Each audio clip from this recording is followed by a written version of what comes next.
Hello, good morning everyone, and welcome to the second session of the Thursday Teachers' Day of our ELT Conference. My name's Ewan Japes from English UK.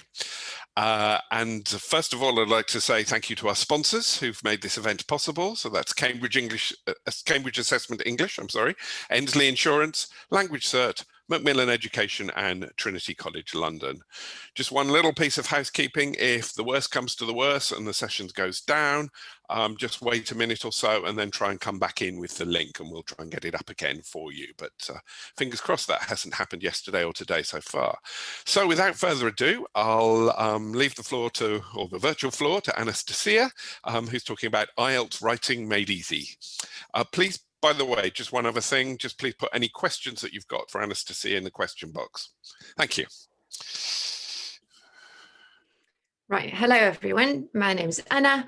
That's easier than Anastasia, and I've been teaching for exams for quite some time now, I wanted to share some tips on teaching writing for IELTS, because my students quite often feel like Mr. Bean here in the exam and during the preparation. So hopefully this is going to be useful both for them and for us. So the aims of the session are to review the writing criteria for the IELTS exam, to introduce an easy to grasp typology of IELTS writing tasks, and to boost students' writing score with a few simple steps. The literature I've used for this little presentation is one of my favorite course books, Ready for IELTS, of course, IELTS Trainer, IELTS Academic Past Papers, not only the latest one, but I've used 4 of them, I guess, from number 12, and a wonderful, wonderful book that was written by one of my colleagues, Aida Sotolu, IELTS Games and Activities. If you haven't heard of it, definitely recommend. So, what's the main challenge in IELTS, and specifically in IELTS writing? That's, of course, that there is never enough time to finish everything. And the issue with the writing tasks specifically is that we usually only see the tip of the iceberg, which is the language. And that's where grammar and vocabulary come in, and these two criteria of the writing tasks, they seem to get most attention from students, while task achievement and coherence and cohesion, which fall into writing technique, quite often get forgotten. This is true for task 1, which is all about data interpretation, and also for task 2, which is usually an essay, and the only difference here is in the task response. So what I usually do during my classes is try and work on this part of the iceberg that the students do not tend to realize, because when I tell them that their final mark, will only be 50% based on the language and a whole 50% based on the writing technique, they get a shock. And so I prefer to work on this rather than language, because usually the time is quite constrained. So language-wise, though, there are lovely tasks like this one. It's from Ready for IELTS, the very first unit, where there is a marvelous graph here, and we've got loads of vocabulary to use with line graphs. We've got matching tasks, and they also teach us that, well, almost always the verbs will be in the past tense, except, of course, if it's a prognosis. But although it all looks wonderful, then a student gets a task like this, which is a line graph. But will the student be able to use all this wonderful language that we taught them? Well, they tried, as you can see, and we have significant increase and peaking and plunging and all those wonderful, wonderful words, but How about the task completion? Well, that's where the student failed, because this line graph did not ask them about plunging and peaking and any progress. And then they come to me and they say, teacher, we don't understand. That's why I've decided that I try to keep it as simple as possible. And I only break down IELTS writing tasks into two types. I've got static and dynamic types of task 1, the data interpretation. And I've got an opinion and a discursive essay for task 2. Let me show you how it works. With task 1, this is, again, ready for IELTS. This is the common typology of writing task 1s. And although numbers 6 and 7, maps and diagrams and processes, I do tend to teach separately. The first 5 fall neatly into the 2 categories I've just shared with you. So, static or dynamic. How will my students be able to tell? Simply by looking at the dates on a graph or on a chart. If there are no dates, or if there is just one date, that's a static type of task. If there is more than one date, then it's definitely dynamic. Static data stays the same. There is no change in time. Dynamic data changes over time. And of course, when we're talking static data, we're going to write about proportions. We're going to focus on numbers and percentages and describe sizes of different groups. While if we have a dynamic type of task, then we're going to focus on trends and see if numbers grow or fall and how fast or slow the development is. And that's where the language gets really different. As an example, here is an overview, which is the second part of the writing, in the structure, the second paragraph usually, of writing task 1. And this is what a student of mine once wrote. And they're talking about the biggest number of Twitter users who are aged 18 and 29. And then they went on to talk about the smallest, which is great because indeed 18 to 19-year-olds used Twitter a lot. And yeah, the smallest group later is down here. But the problem is that this is a dynamic type of task because we've got different dates.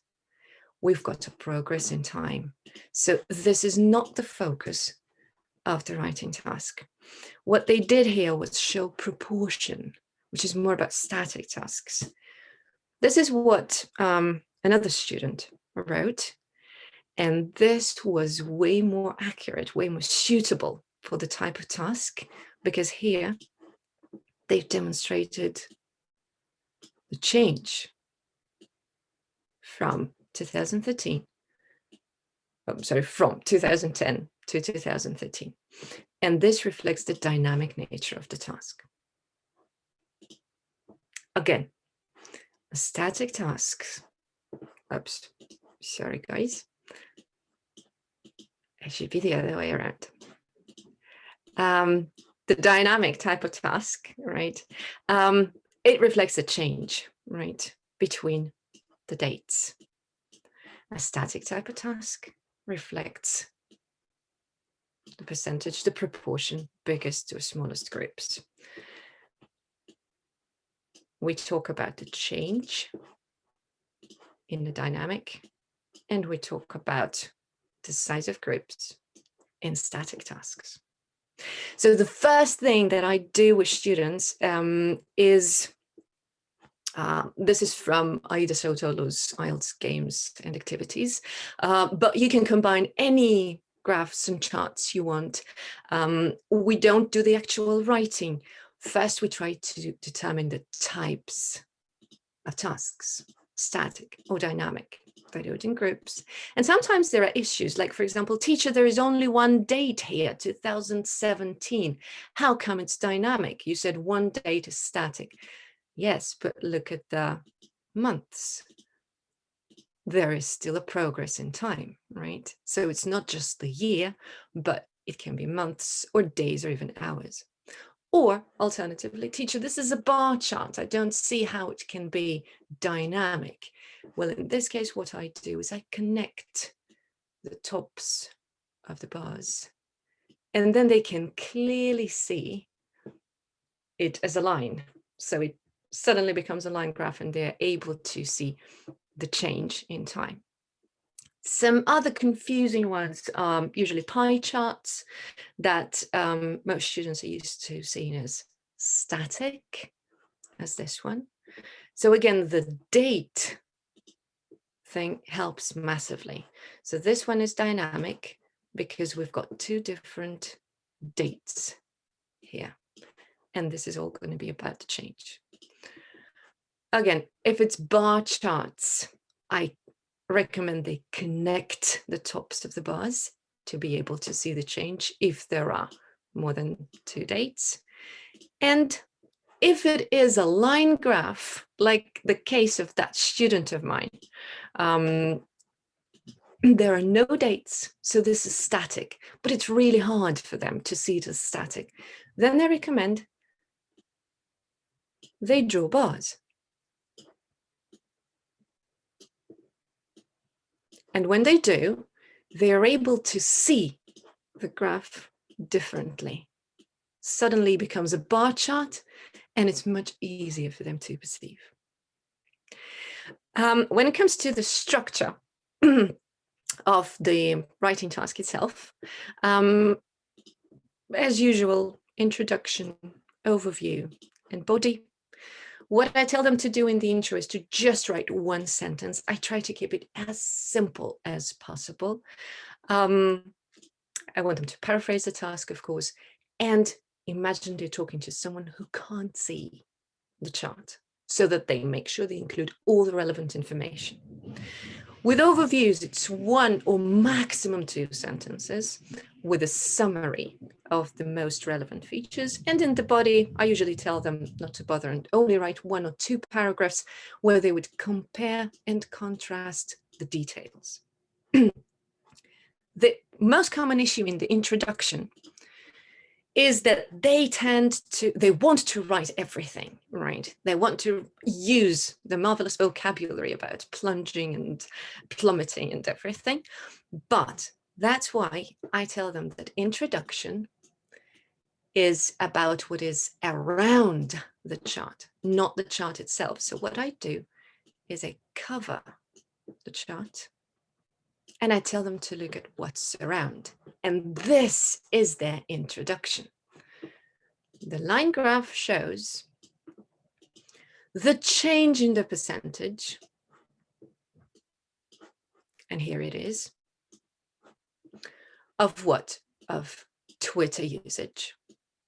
This is in the title. Among 4 age groups, here they are, over a certain period of time. And this is the period of time, 4 years. So the introduction is what's around the chart. The next one is the overview. You have seen this one already. Yep. Again, where I tell them to look is not the graph itself, but rather, if it's a dynamic overview, the first and the last date on the chart. So again, I'd cover the middle of the graph and only allow them to see the first and the last points of each line. And that's how it helps them to figure out whether their overall has been growth or decline. Otherwise, they tend to get lost in the middle. So this has proven quite effective. And then when we work on the structure, I usually do jumbled paragraphs that they have to assemble and put in order. And after they've done it, we color code them, and then we'll look at the language.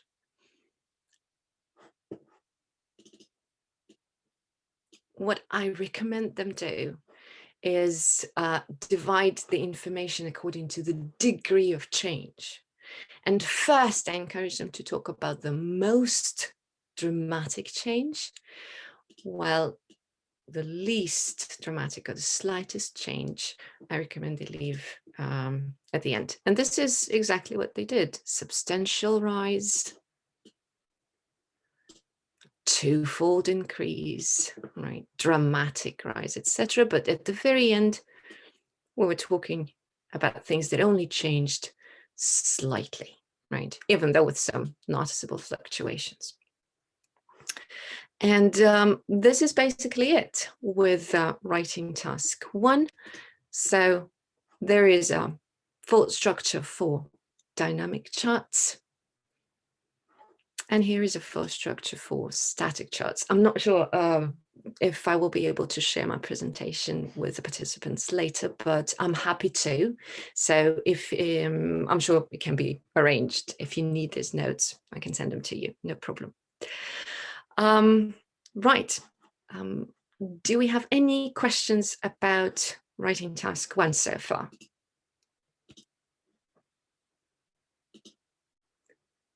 No. Okay, then. On with writing task 2. Again, to make things, oh, sorry, the slideshow. Okay, brilliant. Yeah, I know, because it's quite a lot of info here.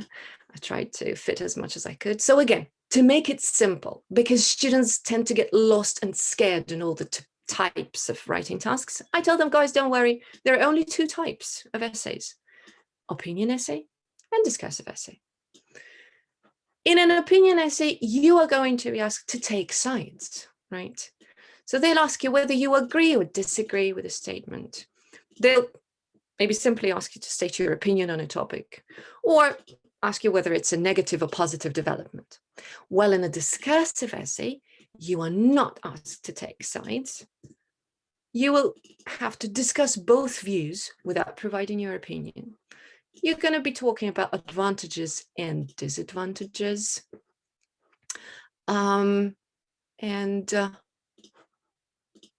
are causes and solutions that you have to talk about. No opinion needed, no agreeing or disagreeing needed at all. Now, I've taken these types of questions from the latest 3 or 4 years of past papers. And what we usually do is we try to classify them with the students. So what are the advantages and disadvantages of giving children this message? Well, that would most certainly be a discursive essay, because we need both advantages and disadvantages. To what extent do you agree or disagree? Now, that's an opinion. Why is it the case? What can be done about this problem? Causes and solutions, discursive. Again, why might this be the case, and what could be the disadvantages? Again, causes and disadvantages. That's discursive. Do the advantages of the situation outweigh the disadvantages? Now, this one is interesting, because here we've got advantages and disadvantages, but we're also asked to provide our opinion. Do they outweigh the advantages and disadvantages? Sorry, I'm just going to change the color here. Right. So in this case, we've got a mixture of 2, and that's absolutely fine, because the third type of essay is a mixed one. But as soon as the students grip, when they get the grip on the opinion and discursive structure, the mixed one is no problem at all. Discuss both these views and give your own opinion. Again, you're asked to discuss both views, which is discursive, but then you give your opinion. A mixed one. Why might this be the case? Do you think it's a positive or negative? Again, opinion, but also the cause. That's a mixed type of essay. So when I teach structure, I tend to teach a really, really rigid one. I don't give them much freedom. I want them to know exactly what to write, what follows what. Why do I do it? Because it's an exam, because they're very limited in time. And if they have a clear structure for every type of task, this helps them massively. They save time, they can focus on language. So opinion essay consists of intro, body, and conclusion. And the opinion essay asks us to, well, for example, agree or disagree with the opinion. Students think writing is boring. Do you agree or disagree? In the intro, you paraphrase the task. Instead of a think, we have a consider. Instead of boring, we have less exciting. State your opinion and plan. I agree. This is the opinion. And plan. Below, I will discuss. So we need to say what we're going to write about. In the body, I usually suggest they only write 2 paragraphs where they defend the first view and the second view on the issue. If they're very advanced, I can also recommend writing a first, like an extra first paragraph, disproving the opposite view, simply to show off more language, where they say it is true that, however, the contrary is actually what I think. But this is only for the advanced students. And in the conclusion, they restate their opinion and give a brief summary of either both arguments or the strongest one. Because the danger here is that they tend to repeat, rewrite what they have already done in the body. And to avoid this, I usually ask them to write only the strongest argument. That's an opinion essay. When it comes to a discursive essay, it's almost the same. Intro, body, and conclusion. Again, they paraphrase the task and state the plan, but not their opinion, because they're not asked to. So students think writing is boring.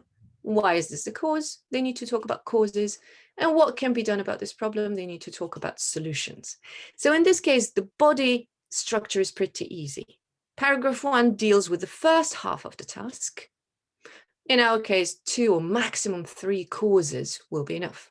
Paragraph 2 deals with the second half of the task. 2 solutions, again, more than enough. Again, I know there are different structures that allow to combine. For example, you can write about 1 cause and 1 solution in 1 paragraph, then another, then another. Again, why I do this, why I make it so rigid and simplified, to give students the sense of security and comfort in the exam, because they will be under a lot of stress.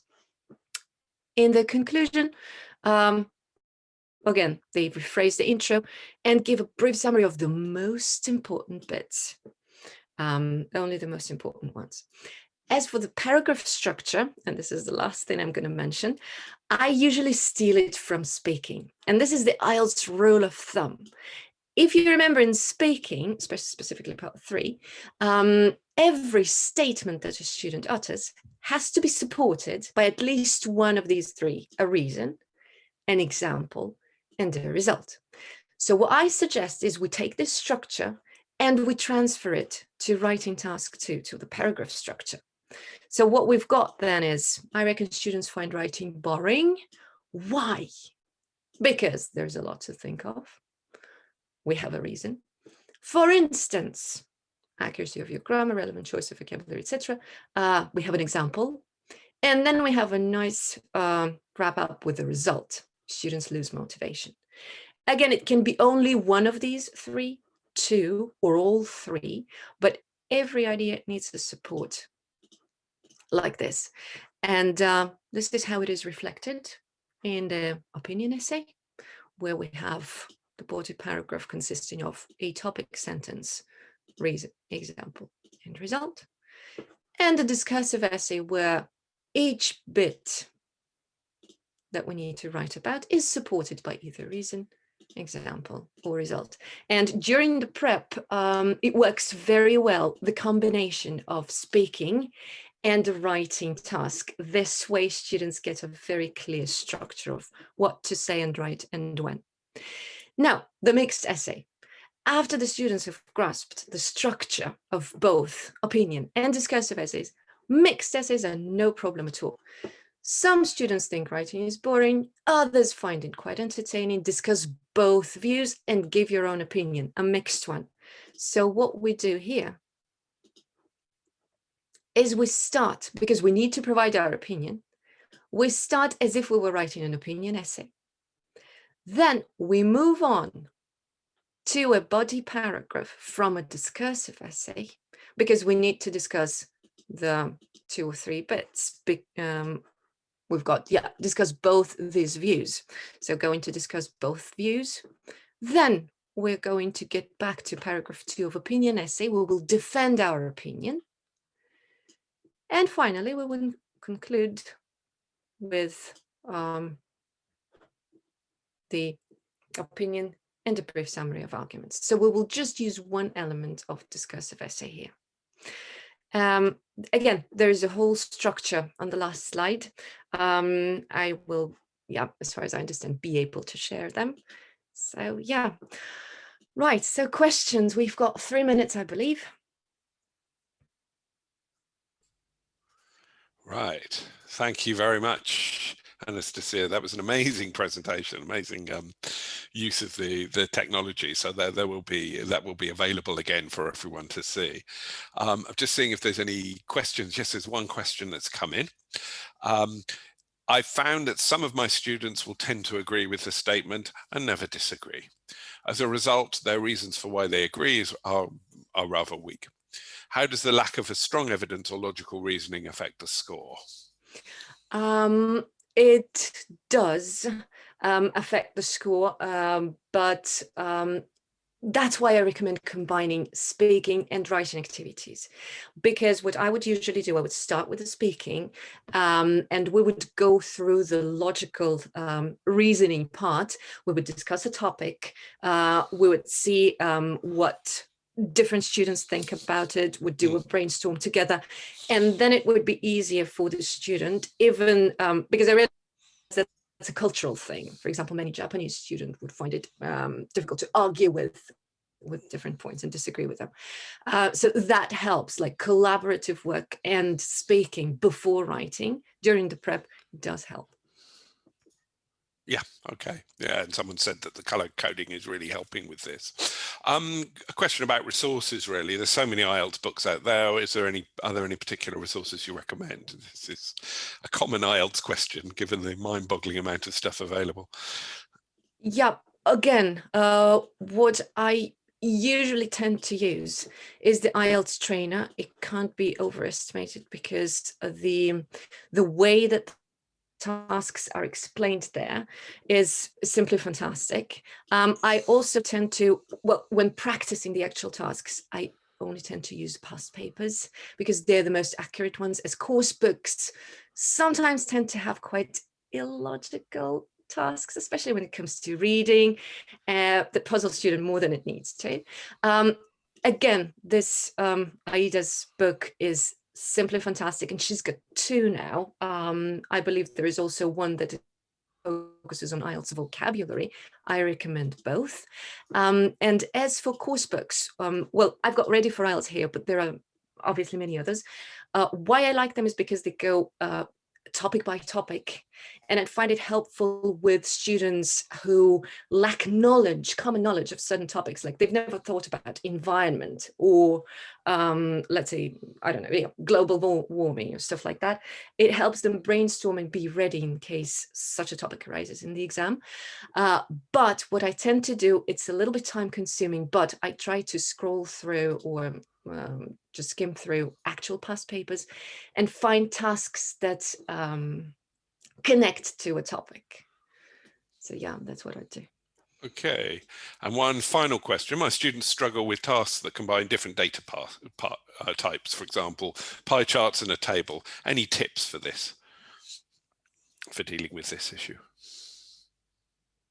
I am so sorry, Juan. I guess my internet connection Oh, went yeah, you seem to freeze for a unstable. second. It was tasks Yeah, that combine data types, for example, pie charts and a table that they have to look at and evaluate or whatever. Any tips for preparing students to deal with those sort of tasks? Absolutely. I haven't mentioned it here because it's all just a separate note, but thank you for the question. Usually in such types of tasks, when there is a combination of different types, one of them supports the other.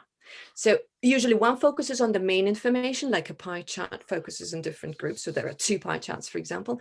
And then there is a table with dates or with exact numbers, but you will figure out that this table is like a zoom in into the main chart usually. So it just gives details. So if you, if you serve it to students like this, should be helpful.